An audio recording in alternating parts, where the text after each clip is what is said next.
Հարավային Կալիֆորնիայում միաժամանակ 7 հրդեհ է ակտիվ տարածաշրջանը մեծ փորձության է ենթարկվում։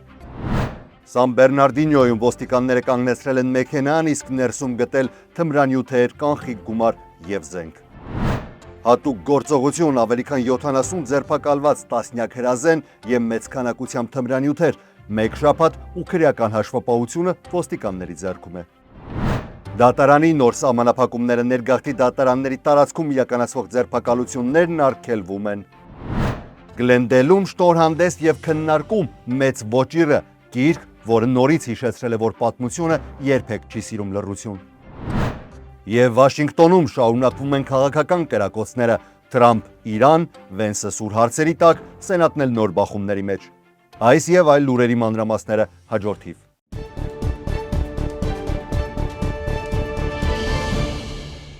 ԱՄՆ գլխավոր լուրերի ցուցադրման հովանավորն է Վիվալդի Քեթրինգը։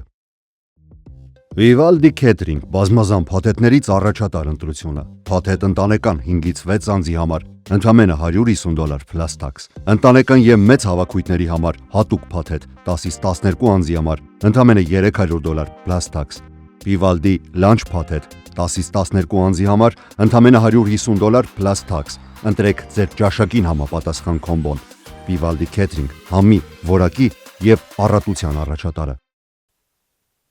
Արմեզիա YouTube-յան ալիքում ԱՄՆ գլխավոր լուրերն են, ես Հարություն Մինասյանն եմ, բարև ձեզ։ Սկզբում մի փոքր խնդրեմ։ Քանի որ մենք եթեր ենք հեռարձակվում YouTube-ով, YouTube-ն ունի բավականին պարզ կանոնակարգ։ Եթե չկան լայքեր, ապա YouTube-ը համարում է, որ այն հետաքրքիր չէ։ Հետևաբար, եթե դիտում եք ու հավանում եք այն աշխատանքը, որը որ մենք կատարում ենք, ապա անպայման դիտելուց հետո կամ ընթացքում լայք դրեք։ Շնորհակալ եմ։ Գլենդելում կայացել է գրքի շնորհանդես եւ բաց քննարկում նվիրված Արամ Անտոնյանի մեծ ոճիրը աշխատությանը։ Միջոցառումը միավորել է պատմաբանների, հետազոտողների, համայնքային ներկայացուցիչների եւ հայոց ցեղասպանության թեմայով հետաքրքրվող բազմաթիվ մարդկանց։ Այս հանդիպման կենտրոնում եղել է մի գիրք, որը շատ պատմաբաններ համարում են հայոց ցեղասպանության վերաբերյալ ամենակարևոր սկզբնաղբյուրներից մեկը։ Մեծ ոճիրը տարիներ շարունակ համարվել է բացառիկ փաստաթղթային աշխատանք, քանի որ ներառում է տեղեկություններ եւ նյութեր, որոնք վերաբերում են Օսմանյան կայսրության ժամանակ հայերի զանգվածային տեղահանություններին եւ համակարգված ջարդին։ Միջոցառման գլխավոր բանախոսներ աշխարհահռչակ ցեղասպանագետ եւ թուրք պատմաբան դոկտոր Թաներ Ակչամը։ Նա ոչ միայն գրքի խմբագիրն է, այլև երկար տարիներ ուսումնասիրել է Օսմանյան կայսրության գաղթի փաստաթղթերը, պետական արխիվները եւ հայոց ցեղասպանության վերաբերյալ միջազգային աղբյուրները։ Քննարկման կարևոր թեմաներից մեկը նաև ցեղասպանության ժխտողականությունն էր։ Թաներ Ակչամը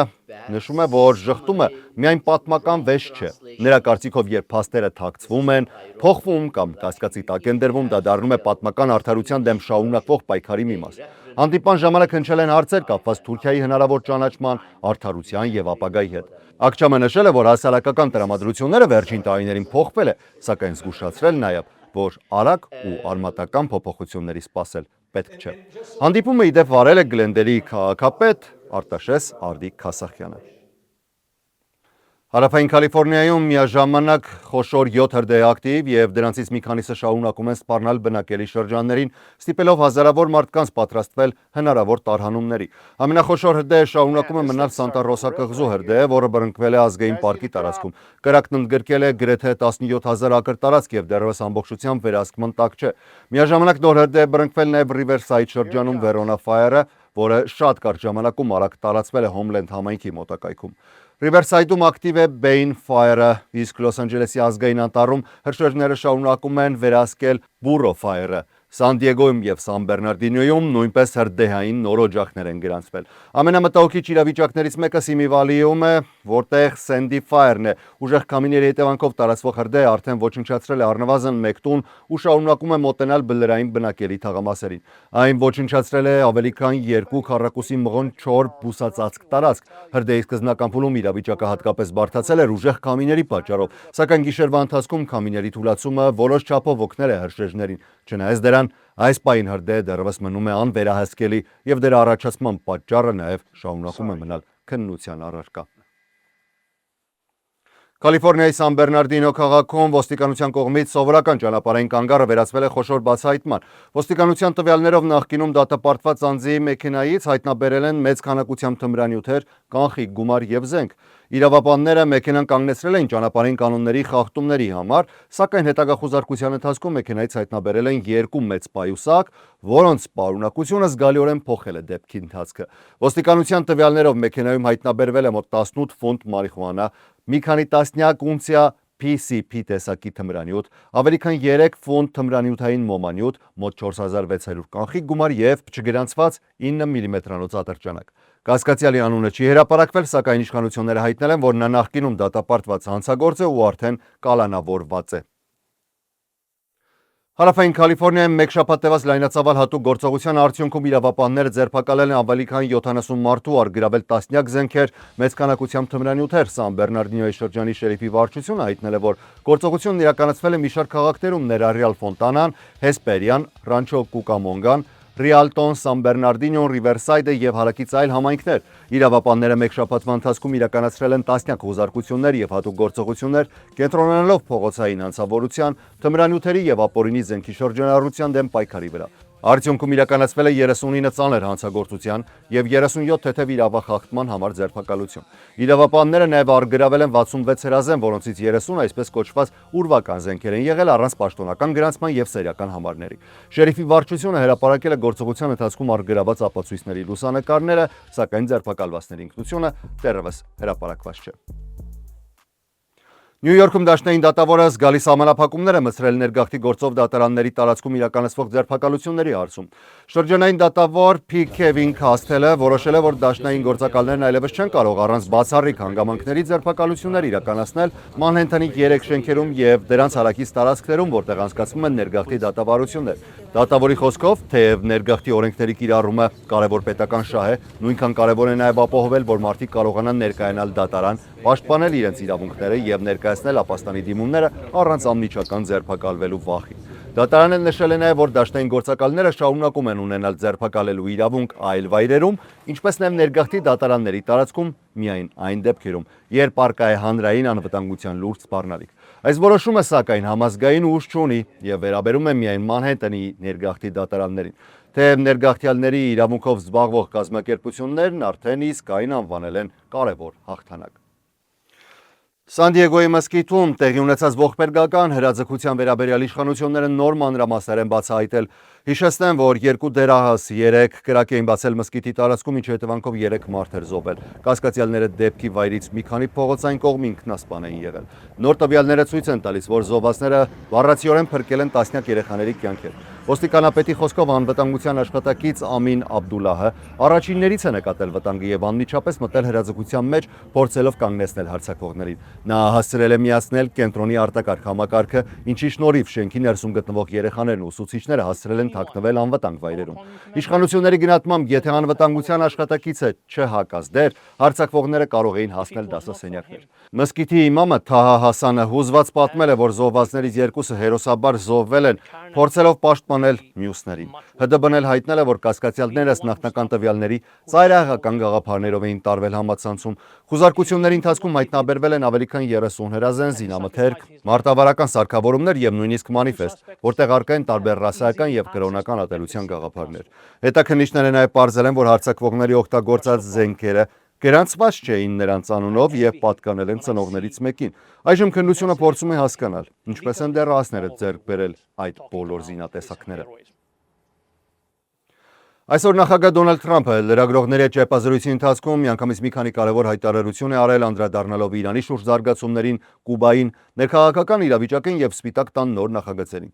Թրամփը հայտնել է, որ Իրանի դեմ նախատեսված ռազմական գործողությունները վերջին պահին են հետաձգվել, քանի որ մերձավոր արևելքի գործընկեր երկրները խնդրել էին ժամանակ տալ շարունակվող բանակցությունների։ Նրա խոսքով Միացյալ Նահանգների հարվածներն ընդամենը 1 ժամ հեռավորության վրա էին։ Նա հայտարարել է, որ Իրանի միջուկային ծրագիրը շարունակում է մնալ գլխավոր մտահոգությունը եւ պնդել է, որ Թեհրանին երբեք թույլ չի տրվի ունենալ միջուկային զենք։ Թրամփի խոսքով, եթե բանակցությունները ձախողվեն, ռազմական տարբերակը շարունակում է մնալ սեղանին։ Անդրադառնալով Կուբայի, նախագահը նշել է, որ երկիրը օգնության կարիք ունի եւ հավելել է, որ Միացյալ Նահանգները պատրաստ է աջակցել, քանի որ իր խոսքով Կուբան ծանր իրավիճակում է։ Նա նաև առանձնատուկ նշել է ամերիկյան-կուբայական համայնքի դերը, ասելով, որ ցանկանում է օգնել նրանց ընտանիքներին։ Բացի արտաքին քաղաքականությունից, Թրամփը խոսել է նաև Սպիտակ տան տարածքում կառուցվող նոր նախագծի մասին, այն անվանելով իր անձնական նվերը Միացյալ Նահանգներին։ Նրա խոսքով կառույցը կունենա անվտանգության եւ ռազմական նոր հնարավորություններ եւ ապագայում ծառայելու է հաջորդ նախագահներին։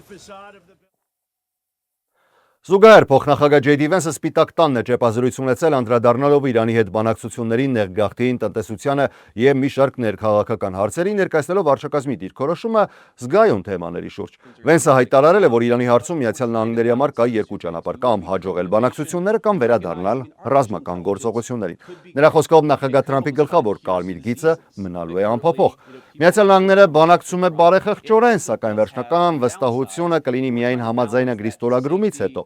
Նրա գնահատմամբ առաջընթաց կա, սակայն դեռևս պարզ չէ, արդյոք Իրանը վերջնականապես պատրաստ է այդ համաձայնության։ Ճեպազրույցի ամենասուր պայրից մեկը հենց այս թեմայով է։ Լրագրողները բաց հարցրել են, արդյոք վարչակազմը չի ընկնում Իրանի ժամանակ ձգձգելու խաղի մեջ։ Վենսը բավական զգուշավոր պատասխան է տվել, նշելով, որ ոչ ոք չի կարող ամբողջությամբ վստահ լինել մյուս կողմի մտադրությունների հարցում։ Մեկ այլ թեժ քննարկում էլ ծավալվել է Եվրոպայի անվտանգության թեմայով։ Լրագրողներից մեկը նույնիսկ հարցրել է, արդյոք Միացյալ Նահանգները պարգևատրում է Պուտինին, փոխելով որոշ ռազմական ծրագրեր Եվրոպայում։ Վենսը մերժել է այդ ձևակերպումը։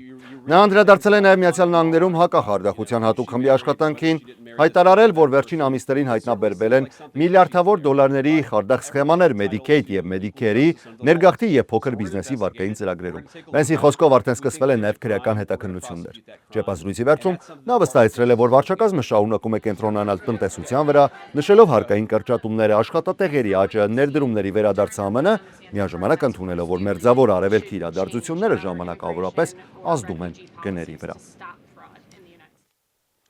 Եվ օրվա վերջին լուրը, Վաշինգտոնում Սենատի դեմոկրատներն ու հանրապետականները հակադիր հայտարարություններ են արել ներգաղթի Իրանի IC ֆինանսավորման Դոնալդ Թրամփի շուրջ ստեղծված նոր վիճահարույց հիմնադրամի թեմաներով։ Սենատի դեմոկրատ առաջնորդ Չակ Շումերը խիստ քննադատել է Թրամփի վարչակազմին, պնդելով, որ միլիարդավոր դոլարներ են ուղղում նախագահի քաղաքական նախագծերին եւ նրա դաշնակիցներին։ Շումերի խոսքով ամերիկացիները պայքարում են բարձր գների, վարձավճարների, առողջապահական ծախսերի դեմ, մինչդեռ կոնգրեսում քննարկում են այլ առաջնահերթություններ։ Մյուս կողմից հանրապետականները հակադարձել են, հայտարարելով, որ Միացյալ Նահանգների հիմնական խնդիրներից մեկը սահմանային անվտանգությունն է։ Նրանք ներկայացրել են Secure America Act-ը, պնդելով, որ այն կապահովի IC-ի եւ սահմանային ծառայությունների երկարաժամկետ ֆինանսավորում։ Հանրապետականների առաջնորդ Ջոն Թյունը մեղադրել է դեմոկրատներին բաց սահմանների քաղաքականություն վարելու մեջ եւ հայտարարել, որ անվտանգությունը պետք է մնա գլխավոր առաջնահերթությունը։ Իրանի թեման եւս քննարկման կենտրոնում է եղել։ Դեմոկրատները հայտարարել են, որ Թրամփի դիրքորոշումները կտրուկ փոխվում են,